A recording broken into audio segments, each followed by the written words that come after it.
വിമാനത്താവളങ്ങളിലെ സേവനത്തിൽ നിന്ന് ഭാരതം പുറത്താക്കിയതിനെ തുടർന്ന് സെലബിയുടെ ഓഹരി മൂല്യത്തിൽ വൻ ഇടിവ്. മെയ് 16-ന് ക്ലോസ് ചെയ്ത സൂചികയിൽ 10% ഇടിവാണ് സെലബിയുടെ ഓഹരികൾക്കുണ്ടായിരിക്കുന്നത്. വിശദവിവരങ്ങളുമായി ഐസൻ ജോസ് ചേരുന്നുണ്ട്. ഐസൻ, വിമാനത്താവളങ്ങളിലെ സേവനത്തിൽ നിന്ന് ഭാരതം സെലബിയെ പുറത്താക്കിയിരിക്കുകയാണ്. മാത്രവുമല്ല, സെലബിക്കെതിരെ ഒരു അന്താരാഷ്ട്ര ക്യാമ്പയിൻ പോലും നടക്കുന്ന ഒരു സാഹചര്യമുണ്ട്.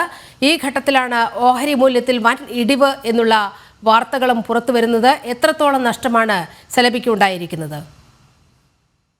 നീലിമ, സെലബിയെ സംബന്ധിച്ചിടത്തോളം വലിയൊരു ആഘാതം തന്നെയാണ് ഈ ഭാരതത്തിലുണ്ടായ നടപടി എന്ന കാര്യത്തിൽ രണ്ടഭിപ്രായമില്ല. അതിലേറ്റവും സുപ്രധാനമായ ഒരു കാരണം എന്ന് പറയുന്നത് നമുക്കറിയാവുന്നതാണ്. 10ഓളം എയർപോർട്ടുകളിലെ കാർഗോ, ചിലയിടങ്ങളിലെ കാർഗോ ഹാൻഡ്ലിങ്ങുകളും അതുപോലെ തന്നെ ഗ്രൗണ്ട് ഹാൻഡ്ലിങ്ങിൻ്റേതുമായി 10ഓളം വിമാനത്താവളങ്ങളിലെ കോൺട്രാക്റ്റാണ് ഇവർക്കുണ്ടായിരുന്നത്. ഈ സർവീസ് ഒറ്റയടിക്ക് ഇല്ലാതാവുകയായിരുന്നു. ഇക്കഴിഞ്ഞ ദിവസം civil aviation bureau of civil aviation security clearance നിഷേധിച്ചതോടെ, സുരക്ഷാ ക്ലിയറൻസ് നിഷേധിച്ചതോടെ പ്രവർത്തനം നിർത്തിവെപ്പിക്കേണ്ടി വന്നു. ഇന്നലെ രാവിലെയോടെ പൂർണ്ണമായും പ്രവർത്തനം നിർത്തുകയും ആ പ്രദേശങ്ങളിൽ, അതായത് അതത് മേഖലകളിൽ ആർക്കൊക്കെയാണോ അവിടെ അതത് മേഖലകളിലെ സേവനങ്ങൾ ഇവർ ലഭ്യമാക്കിയിരുന്ന മേഖലകളിൽ നിന്നും മാറ്റി മറ്റു അനുബന്ധ സംവിധാനങ്ങൾ, അതായത് ഓൾട്ടർനേറ്റീവ് സംവിധാനങ്ങൾ കൊണ്ടുവരികയും ബദൽ സംവിധാനം ഏർപ്പെടുത്തുകയും ചെയ്തതിൻ്റെ ഒരു പശ്ചാത്തലത്തിൽ വലിയൊരു ആഘാതമാണ് ഷെയർ മാർക്കറ്റിൽ ഇന്നലെ കാണുകയും ചെയ്തത്. സ്വാഭാവികമായും നമുക്കറിയാവുന്നതാണ്, 10%-ലേറെ മൂല്യം ഇടിയുന്ന ഒരു സാഹചര്യം ഉണ്ടായാൽ അത് വലിയ ആഘാതം സൃഷ്ടിച്ചിരിക്കുന്നു. ഒറ്റ ദിവസം കൊണ്ട് 10%-ഓളം ഇടിഞ്ഞ ഒരു സാഹചര്യമാണ് ഉണ്ടായത്. വലിയൊരു ആഘാതം തന്നെയാണ് ഉണ്ടായിരിക്കുന്നത്. അതിന് കാരണവുമുണ്ട്. വലിയൊരു വോളിയം ഓഫ് ബിസിനസ് ഈ വരാനിരിക്കുന്ന സാമ്പത്തിക വർഷത്തിൽ വരാനിരിക്കുന്ന ഒരു വൻ വോളിയം ഓഫ് ബിസിനസ് ഒറ്റയടിക്ക് ഇല്ലാതായ ഒരു സാഹചര്യം വന്നതോടുകൂടി ഈ ഒരു പ്രശ്നം അതിസങ്കീർണമാവുകയായിരുന്നു. മാത്രമല്ല, ഇതിൻ്റെ അസറ്റുകൾ, അതായത് സെലബിയുടെ മറ്റു രാജ്യങ്ങളിലുള്ള അല്ലെങ്കിൽ ടർക്കിയിൽ തന്നെയുള്ള അസറ്റുകളെല്ലാം തന്നെ ഒരു വലിയ റിസ്ക് നേരിടുന്നൊരു സാഹചര്യമുണ്ടാവും. ഈ ഭാരതത്തിനും അതുപോലെ തന്നെ അനുബന്ധ രാജ്യങ്ങൾക്കും വന്ന നഷ്ടം തിരിച്ചു പിടിക്കുന്നതിനുള്ള നടപടികളെല്ലാം ചെയ്യുമ്പോൾ ഈ അസറ്റിന് മുകളിൽ കൂടുതൽ ഇൻഫ്ലുവൻസസ് വരുന്ന, അല്ലെങ്കിൽ സ്വാധീനങ്ങൾ മറ്റ് സംവിധാനങ്ങൾക്ക് വരുന്ന സാഹചര്യം കൂടി ഉണ്ടായാൽ അസറ്റ് മൊബിലൈസേഷൻ്റെ ഭാഗമായും വലിയ ആഘാതങ്ങൾ അത് സൃഷ്ടിക്കുമെന്ന ഒരു യാഥാർത്ഥ്യം കൂടി നിലനിൽക്കുന്ന ഒരു അനാലിസിസിൻ്റെ പശ്ചാത്തലത്തിലാണ് നേരിട്ടുള്ള ഈ വിപണിയിലെ ആഘാതം മനസ്സിലാക്കാൻ സാധിക്കുന്നത്. നമുക്കറിയാവുന്നതാണ്, 9ഓളം വിമാനത്താവളങ്ങളിലെ ഓപ്പറേഷൻ നിർത്തലാക്കപ്പെടുകയും അതുപോലെ തന്നെ ഇത് സ്വാഭാവികമായും ആ ഓപ്പറേഷൻ നിർത്തലാക്കപ്പെട്ട അസറ്റുകളുടെ ലയബിലിറ്റികൾ വരികയും അത് പ്രവർത്തനക്ഷമമാക്കി നിലനിർത്തുമ്പോൾ അതിന് വേണ്ട ചെലവ് കൂടി വരുമ്പോൾ നഷ്ടം കുറേ കൂടി വലുതാകുന്നൊരു സാഹചര്യമുണ്ടാകും.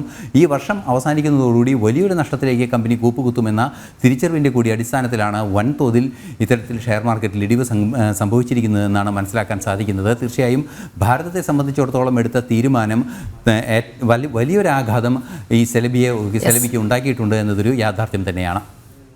നീലിമ, ഐസൺ, ഇതിൽ വരുന്ന കണക്കുകളനുസരിച്ച് ഏറ്റവും ഒടുവിലേക്കൊരു കണക്ക് വരുമ്പോൾ നമ്മൾ പറയുന്നത് പോലെ 10% ഇടിവല്ല സെലബിയുടെ ഓഹരികൾക്ക് ഉണ്ടായിരിക്കുന്നത് എന്നാണ് മനസ്സിലാകുന്നത്. സെലബി ആവിയേഷന് ഇതുവരെ 22.48% ഇടിവ് സംഭവിച്ചു എന്നതാണ് അന്താരാഷ്ട്ര ഓഹരി വിപണിയിൽ നിന്നൊക്കെ നമുക്ക് മനസ്സിലാക്കാൻ കഴിയുന്നത്. മാത്രവുമല്ല, സെലബി ആവിയേഷന് നികത്താൻ കഴിയുന്ന ഒരു നഷ്ടമല്ല ഈ 2-3 ദിവസങ്ങൾ കൊണ്ട് ഉണ്ടായിരിക്കുന്നതെന്നും വളരെ ശ്രദ്ധേയം.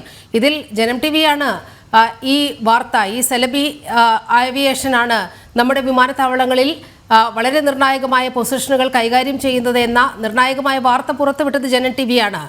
പിന്നീടാണ് ദേശീയ മാധ്യമങ്ങളൊക്കെ ഇത് ഏറ്റെടുക്കുകയും ഇതിന് വലിയ വിലക്കേർപ്പെടുത്തുകയും ഒക്കെ ഉണ്ടാകുന്ന കേന്ദ്ര നടപടികളിലേക്ക് പോകുന്നത്. ഇപ്പോൾ നോക്കൂ, ഏറ്റവും ഒടുവിലത്തെ ഒരു കണക്കനുസരിച്ച് 10%, 22.48% നഷ്ടം ഈ സെലബി ആവിയേഷന് മാത്രം ഉണ്ടായിരിക്കുന്നു എന്നതാണ് പുറത്തു വരുന്ന വിവരം.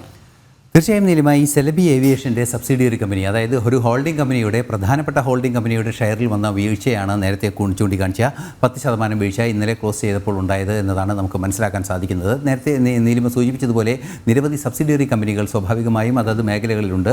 ആ സബ്സിഡിയറി കമ്പനികളെല്ലാം തന്നെ റേസ് ചെയ്ത ഷെയറുകളുടെ വാല്യൂവിൻ്റെ വിഷയത്തിൽ കൂടി കണക്കാക്കുമ്പോൾ തീർച്ചയായും 28%-ലൊക്കെ എത്താനുള്ള സാധ്യത ഒട്ടും തള്ളിക്കളയാനാവില്ല. ഇസ്താംബൂളിലെ ഷെയർ മാർക്കറ്റിലെ വിവരങ്ങൾ മാത്രമാണ് പരിശോധിക്കുമ്പോൾ 222 പോയിന്റിൻ്റെ ഇടിവ് ഇന്നലെ രാത്രി തന്നെ ഉണ്ടായി എന്ന കൃത്യമായ ഒരു നിഗമനത്തിലെത്താൻ സാധിച്ചിരിക്കുന്നത്. ഇന്നും മാർക്കറ്റിൽ അത്തരത്തിലുള്ളൊരു ചലനം സൃഷ്ടിക്കാനുള്ള സാധ്യത, അല്ലെങ്കിൽ ഇനി വരുന്ന മാർക്കറ്റുകളിലും അത്തരത്തിലുള്ളൊരു ചലനം സൃഷ്ടിക്കാനുള്ള സാധ്യതയുണ്ട് എന്ന കാര്യത്തിലും രണ്ടഭിപ്രായമില്ല എന്ന് തന്നെയാണ് മനസ്സിലാക്കാൻ സാധിക്കുന്നത്. സ്വാഭാവികമായും അറിയാവുന്നതാണ്, ഇന്നലെ രാവിലെ തന്നെ ഇത്തരം ഒരു തീരുമാനമുണ്ടാകുമ്പോൾ സബ്സിഡിയറി കമ്പനികൾ, നിരവധിയായ സബ്സിഡിയറി കമ്പനികൾ, ലിസ്റ്റഡായ കമ്പനികളുമുണ്ട്. അത്തരത്തിൽ ലിസ്റ്റഡായ കമ്പനികളും അനുബന്ധമായ കമ്പനികളുടെയും ഒരു ഹോൾഡിംഗ് കമ്പനിയുടെ കീഴിലുള്ള കമ്പനികൾക്കും ഇത്തരത്തിലൊരു ആഘാതം സംഭവിക്കുന്നത് പരിശോധിക്കുമ്പോഴാണ് 28 28% നഷ്ടം വന്നിരിക്കുന്നു എന്ന് മനസ്സിലാക്കാൻ സാധിക്കുന്നത്. ഇസ്താംബുളിലെ കണക്കുകൾ മാത്രം തന്നെ 10% വീഴ്ചയുണ്ടായെന്ന് ഇന്നലെ തന്നെ വ്യക്തമാക്കുന്നുണ്ട്. വളരെ പ്രധാനപ്പെട്ട ഒരു വാർത്തയാണ് ഐസക് ജോസ് പങ്കുവച്ചത്. വിമാനത്താവളങ്ങളിലെ സേവനത്തിൽ നിന്ന് ഭാരതം പുറത്താക്കിയതിനെ തുടർന്ന് സലബിയുടെ ഓഹരി മൂല്യത്തിൽ വൻ ഇടിവാണ് രേഖപ്പെടുത്തിയിരിക്കുന്നത്.